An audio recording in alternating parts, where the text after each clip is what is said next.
안녕하세요, 원생님들. 네, 저 노가의원의 연세 노가의원의 노건호 원장입니다. 네, 일단은 제가 지금 감사 인사를 드려야 할 게 몇 가지가 있습니다. 첫 번째로는 네이버 산하에 소속되어 있는 걸로 제가 알고 있는데요. 네이버 랩스 에 계신 석모옥 구독자분께서 선물을 주셨습니다. 그분도 뭐 이렇게 촬영 같은 거를 하시더라고요. 근데 항상 앞모습만 보이는데 사실 이 티셔츠는 뒷모습이 너무 이뻐서 꼭 소개를 시켜드리고 싶어서 말씀드렸고요. 구독자님 너무 감사합니다. 진짜 잘 입겠습니다. 네. 뭐 이런 것도 주셔가지고요. 잘 이용하겠습니다. 네, 근데 또 한 분이 계십니다. 또 한 구독자분이신데 박종모 구독자분께서 골프백을 주셨습니다. 골프백을 주셨는데 제가 골프를 안 쳐서 여튼 제가 잘 한번 써보겠습니다. 어떻게든 유용하게 쓸 수 있도록 하겠습니다. 사실 오늘 제가 이렇게 오프닝을 했는데요. 오늘 말씀드릴 주제는 사실은 그렇게 막 가볍고 그런 주제는 아닙니다. 사실 요즘 제일 많이 얘기가 회자되는 그 병의 백신에 대해서 말씀을 드릴 건데요. 일단은 제가 외과 의사였다고 그 전편에서 말씀을 드렸었죠. 네. 신촌에 있는 모 병원에서 외과 의사 생활을 위함을 했고요.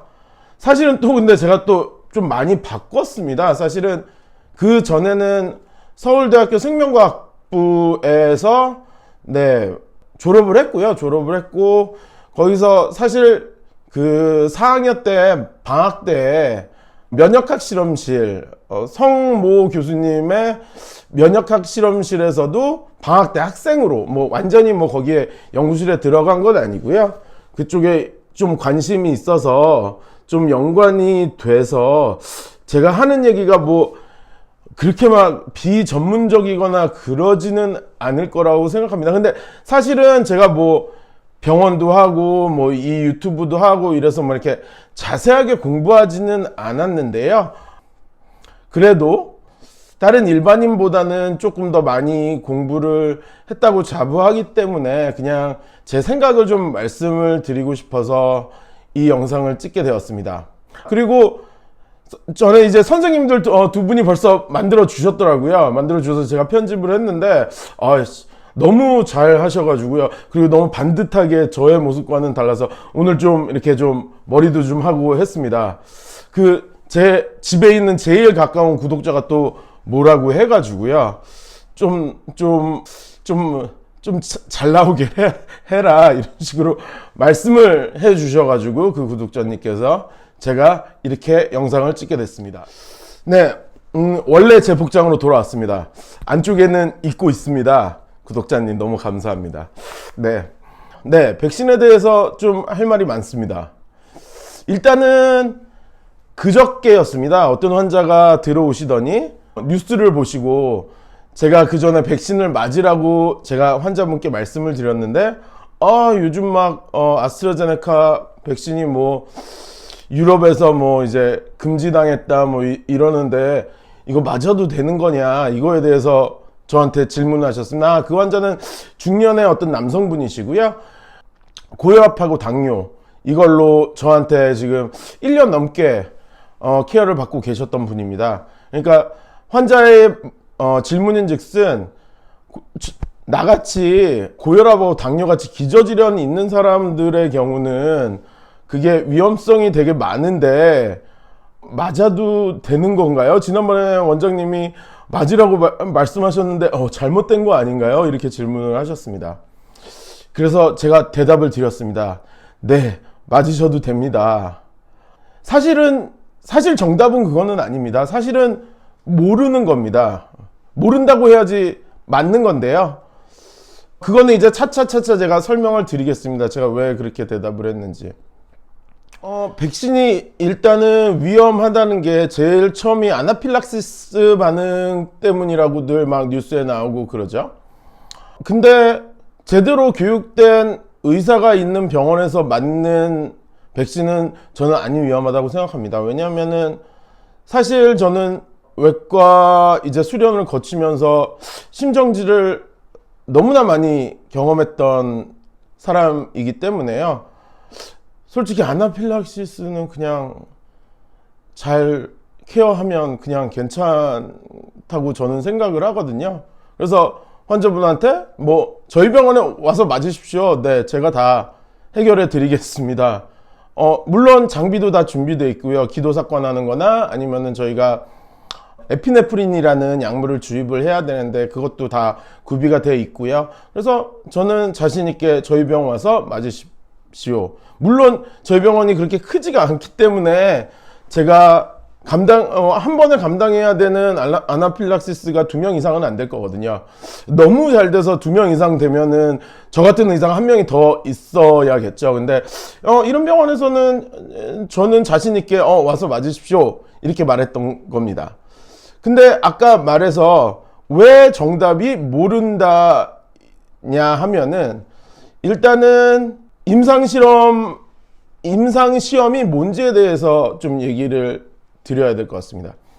제가 외과 의사, 위암 수술했던 외과 의사라고 말씀을 드렸는데 항암제의 경우에 대해서 말씀드리겠습니다. 제가 공부를 안 해서 제 옛날에 공부했던 거를 좀 참조해서 말씀을 좀 드리겠습니다.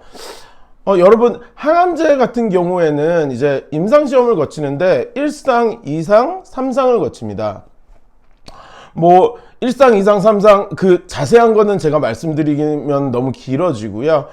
그 약의 안정성이나 약의 효용성 뭐 하고 이런 것들을 1상, 2상, 3상의 단계별로 해서 이거를 임상시험을 진행을 합니다. 근데 여러분, 임상시험이 몇 년이 걸리시는지 얼마나 걸리신다고 예상을 하세요? 네, 오래 걸립니다. 최소 5년에서요. 최소 5년에서 길게 가면은 10년 정도까지 걸리는 약입니다. 생각을 하시면 그거를 임상시험을 하고 환자를 다들 모집을 해서 그분들한테 돈을 주고 사람들이 다 왜 이렇게 항암제는 비싸요 하면은 그런 작업들을 거치는 신약들이기 때문에 비싼 겁니다. 물론 이거는 백신은 아니고요. 백신하고는 다른 얘기이긴 할 텐데요. 그래도 저는 그 효과를 왜 그런지를 효과를 극대화하기 위해서 그렇게 말씀을 드리고 제가 항암제에 대해서 좀 알아서 그렇게 말씀을 드리는 겁니다. 그래서 뭐 최소 5년이 걸려야 되는 약을 만드는 일인데 사실 이번에 그 병에 대한 거는요. 그 병, 코로나 말씀드리는 거죠. 코로나는 지금 저희가 일어난 지 1년이 좀 넘었고요. 그래서 약 개발을 시작했고 제가 봤을 때는 약 개발을 하는데 한 6개월 정도 걸린 것 같고요. 그게 이제 환자한테 보급되기까지 한 8개월 정도? 그 정도 걸렸던 것 같습니다. 그래서 모른다고 하는 게 정답입니다. 아직 시간이 안 지났기 때문에요. 사실 의사들이 모른다고 하는 게 똑똑한 의사인 겁니다. 사실은. 맞으세요. 이렇게 말하시는 분들은 좀 공부 안 한 의사일 가능성이 많고요. 뭐 물론 다른 이유들 저같이 뭐 그냥 해결할 수 있는 분들도 있으셔서 그렇게 말씀을 하시는 분들도 있고 절대 맞지 마세요 이런 의사들도 있을 거예요. 그분들은 이 나라의 경제 상황이나 이런 거에는 별로 관심 없는 그런 분들이 그렇게 말을 하는 것 같아서 의견들이 우왕좌왕 하는 것 같습니다. 의사들이 그렇게 우왕좌왕 하는데 환자들은 어떻겠습니까? 정보가 훨씬 더 적은 환자들의 경우 그거를 어떻게 제가 만약에 그 상황이 됐으면 이거 맞아야 돼 말아야 돼를 되게 많이 고민을 할 것 같은데요. 근데 제가 말씀드리고 싶은 거는요. 젊고 건강한 사람들은 꼭 맞아 주십시오. 여러분들의 건강을 위해, 여러분들이 안 죽기 위해 그러는 게 아니라요, 여러분들의 부모님이나 여러분들의 할아버님들을 위해서 말씀을 드리는 겁니다. 이 개념을 왜 이렇게 말씀을 드리냐면요, 이거를 설명하기 위해서는 집단 면역이라는 거를 알아야 됩니다. 뭐 뉴스에서도 뭐 집단 면역 뭐 이렇게 하는데 뭔지는 뭐 설명을 안 해주고 그러는데, 집단 면역 간단하게 설명을 드리면요, 나는 항체가 없고 내 옆에 있는 사람은 항체가 있으면, 그냥 그 가까이 있는 사람의 항체들이 있으면은, 그러면 항체 없어도 되는 겁니다. 그게 집단 면역입니다. 왜냐? 전파가 안 되기 때문이죠. 제가 만약에 항체가 없어서 어디서 걸려왔어요. 걸려왔는데 제 주변에 있는 사람이 항체가 있어요. 그러면 이 균은 그냥 제 안에서 죽는 겁니다. 제 면역으로 인해서요. 그래서 이유입니다. 아마 젊은 사람들, 사실 제 의사 아닌 친구들 같은 경우에는 뭐야, 아스트라제네카 뭐 65세 이상 뭐 이러면서 위험하다는데 맞아야 되나 말아야 되나 저한테도 질문을 많이 하고요. 요즘 뭐 단체로 하는 에서 단체방 이런 게 있는데요. 이런 데서 너 맞아야 돼 말아야 돼 뭐 이렇게 얘기를 하는데, 저는 맞아 빨리 맞아, 맞을 수 있으면 맞아, 이렇게 말씀을 드리는데, 또 거기에 이제 내과 의사분이 좀 계시면은 막 또 아니라고 막 얘기를 하는데, 그러니까 사람들이 당황하는 것 같습니다.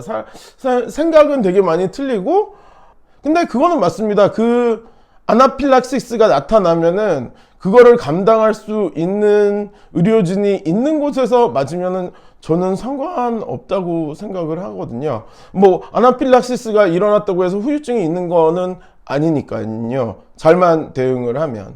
네. 제가 이렇게 말을 하면 또 여러 제 그 구독자 의사 친구들이 또 뭐라고 말을 할 겁니다. 그러면 뭐 개인톡 주셔도 되고요. 뭐 아무거나 저한테 얘기하면 서로 의견을 나눌 수 있는 거니까요. 제 생각에는 이거는 그저 의견일 뿐입니다. 왜냐하면은 아무도 모르니까요. 시간이 지나야지 아는 건데, 이거는 솔직히 아무도 모르는 겁니다. 시간만이 알려줄 겁니다. 마지막으로 그거를 단적으로 보여주는 예가 하나가 있습니다. 몇 년 전인지는 정확하지 않은데 한 40년이나 40년 전쯤에 미국에서 있었던 일입니다. 어떤 약이 있었냐면, 임산부들이 입덧을 줄이기 위해서 사용하던 약인데요. 살리도마이드라는 약입니다. 이 약이 아까 제가 말씀드린 대로 입덧을 줄이기 위해서 만들어진 약이고요. 물론 이 약도 뭐 임상시험을 거쳤겠죠. 근데 그 옛날이니까 그게 이제 1상, 2상, 3상 거기까지 있었는지는 저는 잘은 모르겠습니다. 근데 그래도 약물이 나오기 위해서는 임상실험을 했을 겁니다. 했을 건데, 이 약을 이제 그래서 시중에 다 팔았습니다. 사람들이 입덧 많이 줄어드네 뭐 이러면서 약을 다 먹었습니다. 그랬더니 10개월이 지나야겠죠. 10개월이 지나서 아기들이 태어났는데 팔다리가 짧은 아이들이 태어났습니다. 이거는 의사들이라면 되게 많이 알고 있는 스토리일 거고요. 근데 또 여기까지는, 그래, 이것도 다음에도 되게 많이 이것도 알 수도 있는데요. 이 약이 그래서 사장이 됐습니다. 그래서 사장이 돼서 죽어있던 약물입니다. 근데 이제 다시 이 약이 조금의 각광을 받기 시작했는데, 연구자들이 왜 팔다리가 짧아졌는지에 대해서 또 생각을 했던 겁니다. 그래서 왜 팔다리가 짧아질까? 그래서 연구를 하다 보니까 이 약이 혈관을 못 가게 하는, 이제 팔이 기니까요. 이제 혈관이 생성이 돼야지 팔이 만들어질 거거든요, 태아가. 근데 혈관을 생성을 안 시켜주는 기능이 있었던 겁니다. 그래서 이거를 이제 암하는 학자들이 또 생각을 했던 거죠. 암이 자라기 위해서는 그쪽으로 혈관이 만들어져 들어가야 되거든요. 들어가야 되는데 그거를 막아주면은 이 암이 굶어 죽지 않을까, 이런 생각까지. 그러니까 시간이 지나면서 되게 그냥 입덧 억제제였던 약이 사실은 그 불행을 낫게 한 약이 됐다가 이제 미래에는 그게 또 다른 약으로, 이제 그게 또 미래에는 어떻게 될지는 저도 모르고 아무도 모르고 시간만이 아는 것처럼 이번 백신 진짜 정말 시간만이 가르쳐 줄 거고요. 그러니까 근데 제가 드리고 싶은 말은, 젊고 건강한 환자, 건강한 일반인이라면 자기를 위해서가 아니라 남을 위해서, 자기보다 나이가 많으신 분들을 위해서 맞는 게 맞을 것 같고요. 너무 걱정되시면 큰 병원, 그런 거를 상황들을 해결할 수 있는 큰 병원에 가서 맞거나, 아니면은 저희 노가위원 같은 병원을 찾아서 오셔서 맞으면 될 것 같습니다. 근데 아직 보건소랑 이거 다 얘기는 됐는데요. 아직까지는 저희 병원도 입고가 안 됐고 저도 아직 못 맞았습니다. 이제 빨리 입고되는 대로 제가 먼저 맞겠습니다. 네, 항상 노력하겠습니다. 노력하는 원장들이었습니다. 감사합니다.